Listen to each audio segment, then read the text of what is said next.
Saviez-vous qu'il existait une marque Donald Trump pour des tests urinaires, des steaks et même des girouettes? Car avant de devenir et redevenir le président des États-Unis, Donald Trump, homme d'affaires dont la renommée dépassait les frontières des États-Unis, a toujours été une marque. Il l'assume, il l'avoue et il en est fier. Alors, après avoir discuté d'Elon Musk et de Tesla, nous discutons justement du grand copain du Sud-Africain avec Olivier Simelière et Jean-François Granat. Cet épisode est dense, mais vous allez voir qu'il y a énormément de choses à dire sur Trump, sur la marque Trump. Mais nous avons fait évidemment en sorte que cela ne dure pas trop longtemps, car après tout, je n'ai pas la vocation du martyr. Je suis Laurent François, fondateur et dirigeant de l'agence Maverick, et je vous souhaite une excellente écoute de cet épisode, certes court mais dense, en compagnie d'Olivier Simelière, de Jean-François Granat, et n'oubliez pas de vous abonner au décodeur de la communication, en vous remerciant. Le décodeur de la communication, un podcast de l'agence Maverick. On a ce côté un peu européen, un peu couille-molle, pardonnez-moi, qui fait toujours la même chose, qui fait de la paperasse, de l'administratif. Les Chinois qui copient, les Américains qui inventent, et nous les Français et nous les Européens, on fait de la paperasse. Je trouve ça assez intéressant que justement un type comme Musk, d'une certaine manière, et son grand patron et son grand ami Donald Trump, disent maintenant on va taper dans la fourmilière. C'est un peu facile quand on a de l'argent, mais justement, qu'est-ce que vous pensez de la communication de Trump? Je fais juste un aparté, après je vous laisse la parole. Donald Trump, il y a 40 ans, dans les années 80, est quasi en banqueroute. Il l'a quasiment toujours été. Ah, alors ça, je ne le savais pas. Mais non, c'est vrai, c'est documenté, hein. Même la Trump Tower, elle a été sauvée par des oligarques russes. D'où les liens qu'on lui prête aujourd'hui avec Poutine. Alors, il n'est pas l'espion de Poutine, mais ce sont des oligarques russes qui ont racheté, qui ont épongé les pertes de la Trump Tower, parce que ça leur permettait, eux, de blanchir aussi de l'argent qui venait d'autres business plus ou moins avouables. Et Trump, lui, est parti dans les années 80, hein, donc ça remonte à avant le phénomène qu'il est aujourd'hui, est parti en Russie investir quand Poutine avait pris le pouvoir. Il a construit là-bas aussi des programmes immobiliers. Et Trump, en fait, c'est une machine de guerre. C'est effectivement le seul politicien qui a une marque qu'il a vendue sur tout et n'importe quoi. Trump, au départ, c'est bien sûr, on le connaît pour l'immobilier, les casinos, les hôtels. Ça, c'est effectivement le côté le plus connu, plus son émission de télé The Apprentice. Mais Trump, c'est la foire fouille, comme je l'appelle souvent, parce que Trump, il a vendu plus de 271 produits aux États-Unis essentiellement, qui portaient son effigie. D'ailleurs, vous avez des chemises Trump, des parfums Trump, des savons Trump, des chandeliers Trump, des bières Trump, des steaks Trump. Vous avez même des tests urinaires Trump. Non, je blague pas, hein, c'est vraiment des bibles siglées Trump, qui avaient fait d'ailleurs polémique parce qu'elles étaient imprimées en Chine, et ça, c'est pas très chrétien. Bon, et Trump s'en fiche, parce que lui, ce qu'il voyait là-dedans, c'était pas tant ce que ça allait lui rapporter, parce que si on rapporte ça à sa fortune, ça rapporte des centaines de millions de dollars, mais c'est pas énorme en termes de revenus corrélés à sa fortune totale. C'est que ça fait parler de lui, et ça a toujours été son motto pour avancer. Peu importe, c'est un peu comme ceux qui disent peu importe ce que vous disiez de moi, on parle de moi. Trump, c'était la même chose, on me voit. Et qui achète tous ces produits que vous pouvez trouver en ligne, hein. Il y a des montres aussi maintenant, Trump. Il y a des parfums. D'ailleurs, il a relancé ça, une nouvelle gamme de parfums il y a 2-3 mois qui coûte une blinde, hein. En plus, les parfums, c'est plus des petits flacons à $30. Vous avez, ça monte jusqu'à $400 maintenant. Donc, c'est pas trop dans les moyens de ses fans. Mais peu importe, les types achètent.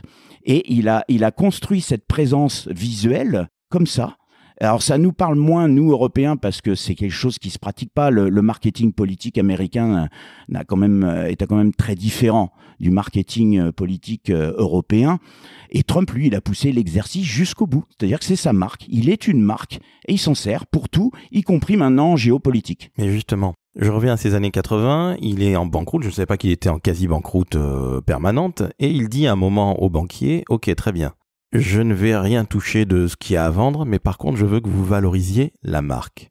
Et c'est ce que tu viens de démontrer avec beaucoup de justesse, Olivier, c'est-à-dire que sa marque, elle est partout. Donc, test urinaire, tu confirmais, Jean-François, sur des steaks aussi, sur des... Les bibles, le truc, je trouve ça assez hallucinant qu'il ait réussi à vendre des bibles marquées Trump. Non, mais il suffit de taper Trump sur Google ou un autre moteur de recherche pour voir.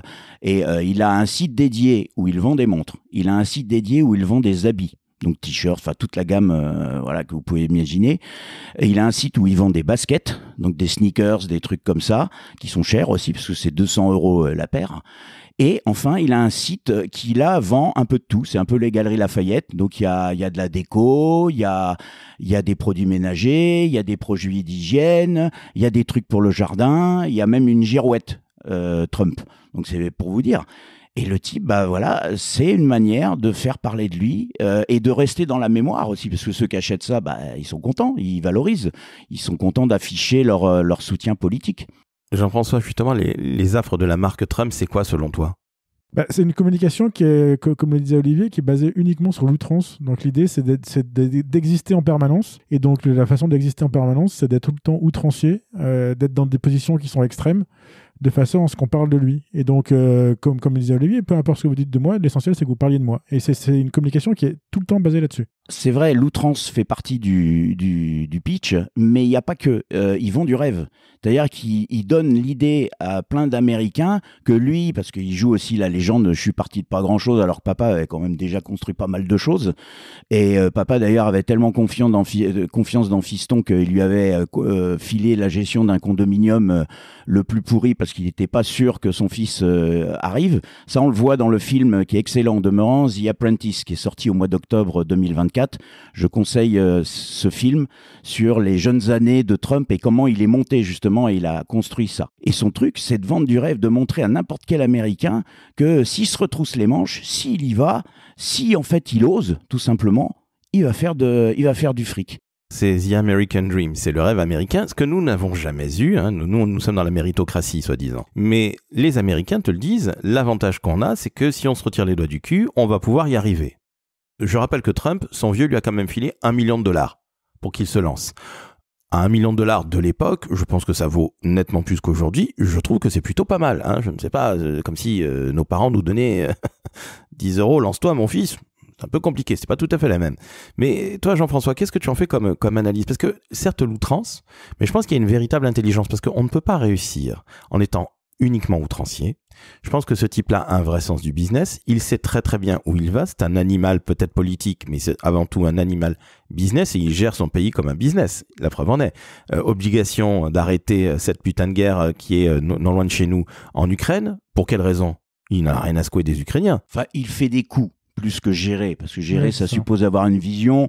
Lui, il est plutôt dans des deals. Lui, le multilatéralisme, ça ne l'intéresse pas. C'est le one-to-one. C'est ça. Je parle avec Poutine, je parle avec machin, je fais ci, je fais ça, je fais un deal. Voilà. Pour moi, c'est le vendeur d'encyclopédie, mais au niveau géopolitique.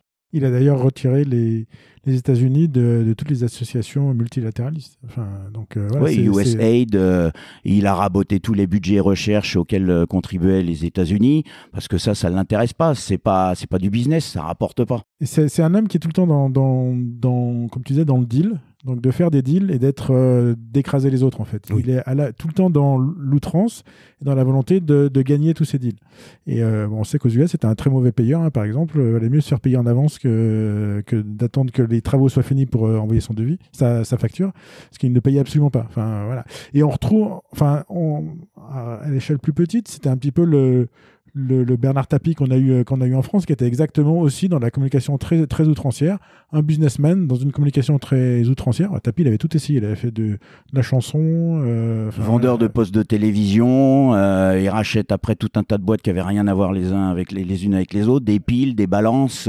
Qu'il a toutes vendues par appartement. Qu'il a tout vendu, et encore oui, qu'il a démantelé. Mais Tapie, c'était la même histoire, il vendait du rêve. D'ailleurs, il a eu aussi son émission, alors qu'elle durait moins longtemps que The Apprentice, mais c'était sur TF1 Ambition, où il y avait des jeunes entrepreneurs qui venaient pitcher devant un jury, dont faisait partie Tapie, et il repartait avec un chèque pour le gagnant.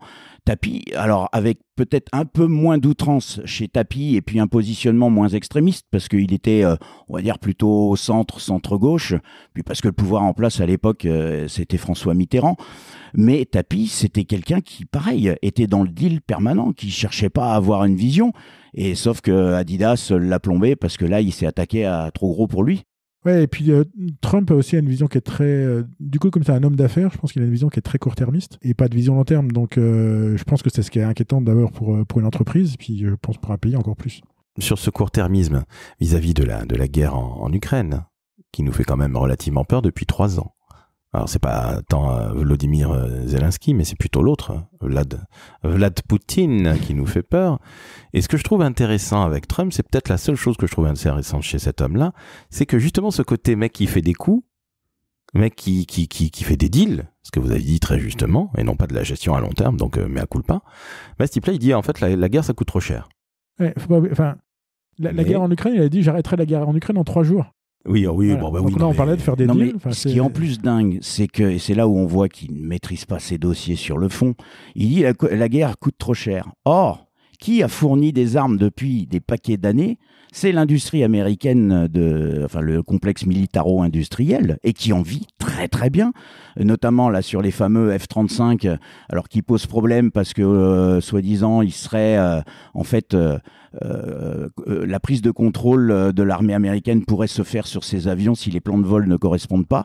Si un pays étranger achète un F-35 et qu'il va quelque part où ça gêne les États-Unis, par le logiciel embarqué de l'avion, on peut reconfigurer l'appareil. Mais il les vendait, ces avions. Et c'est d'une richesse, j'ai pas les chiffres en tête, mais le complexe militaro-industriel, censé vendre d'armes un peu partout dans le monde d'ailleurs. Et qu'est-ce qui justifie des ventes d'armes? Des guerres ou des menaces de guerre. Donc, à un moment donné, il réfléchit, et ça revient à ce qu'on disait à l'instant, c'est sur le coup, quoi. Il voit une opportunité, pof, voilà. L'opportunité qu'il voit en Ukraine, au-delà du fait que ça coûte éventuellement des ronds, mais comme tu dis très justement, il vend énormément. Et puis je rappelle aussi que la France vend aussi beaucoup d'armes, au passage. Oui, et puis le premier fournisseur d'armes en Ukraine, c'est l'Europe. Voilà, oui, merci. L'Europe. Exactement. Mais lui, ce qu'il voit, c'est qu'il va pouvoir, en Ukraine, récupérer un peu de métaux rares. Oui, c'est ça qu'il lorgne. Donc c'est ça qu'il est en train de lorgner. Donc c'est encore une histoire de deal et de business. Mais avant qu'on termine avec Donald Trump, là, parce que ça fait déjà longtemps qu'on en parle et il me fait déjà mal au crâne, je te pose la question, Olivier. Très brièvement. Bonne ou mauvaise communication, Trump? Tout dépend des objectifs qu'on va atteindre. Je pense pas qu'il y ait de bonnes ou pas bonnes. Malheureusement, j'ai envie de dire techniquement, c'est pas si mauvais puisqu'il est arrivé à conquérir le pouvoir. Maintenant, sur le fond, c'est catastrophique parce que c'est absolument populiste. C'est du raisonnement à 2 balles et que ça a des conséquences qui ne sont pas seulement pour les pauvres Américains, mais pour tous ceux qui sont en interaction avec les États-Unis et autant dire le monde entier. Je veux juste revenir sur les élections, par exemple. Trump a fait une excellente campagne en termes de communication parce que lui parlait de son programme, de ses idées. Alors, certainement critiquable, alors que Kamala Harris faisait de l'anti-Trump. Et en fait, sa communication était une communication sur Trump. Et il a réussi complètement à s'accaparer le paysage médiatique et tout l'espace de communication de l'élection américaine. Parce que les républicains parlaient de Trump et les démocrates parlaient de Trump. Et finalement, moi, quand tu fais de la communication, quand tu fais de la vente, on dit ne parle pas de tes concurrents, parle de ton produit, parle pas de tes concurrents. Et les démocrates parlaient de Trump, faisaient du Trump. Et il arrivait même à détourner les propos de Kamala Harris quand elle avait dit qu'elle avait fait un stage chez McDo, qui a jamais pu être réellement prouvé. Qu'est-ce que fait Trump le lendemain? On le voit chez McDo en train de servir des plats dans un drive-in. Et idem quand Biden a dit ce sont des salopards, les électeurs de Trump, ce sont des poubelles. Qu'est-ce que Trump a fait le lendemain? Il se fait filmer au volant d'un camion de poubelle. C'est quand même assez dingue. Ça, là-dessus, bon. Ça, c'est de la communication politique un peu grand public et sans grand intérêt. Mais ça marche. Mais ça marche. Bien sûr que ça, Ça amène les bulletins de vote. Mais exactement. Il a gagné largement. Hein. Oui, parce qu'elle s'est pris une énorme branlée, cette pauvre Kamala Harris. Bon, ce sont des choses qui arrivent, mais en tout cas, moi, je trouve qu'il est plutôt très très bon en communication, ce monsieur, hein, au final. Après, je ne l'aime absolument pas. C'est très extrémiste, mais en attendant, tout le monde ne parle que de lui, la preuve en est. Les populistes sont bons généralement en communication. Tu parles de Jean-Luc Mélenchon. Pardon. Non, mais Mélenchon, oui, mais auparavant, Jean-Marie Le Pen. Oui, bon, stop. Allez, on va arrêter de parler de tout ça, là, parce que là, ça commence à me fatiguer. Désolé, les gars. Je ne suis pas le péniste, hein, je précise. Oh, c'est pas d'amalgame.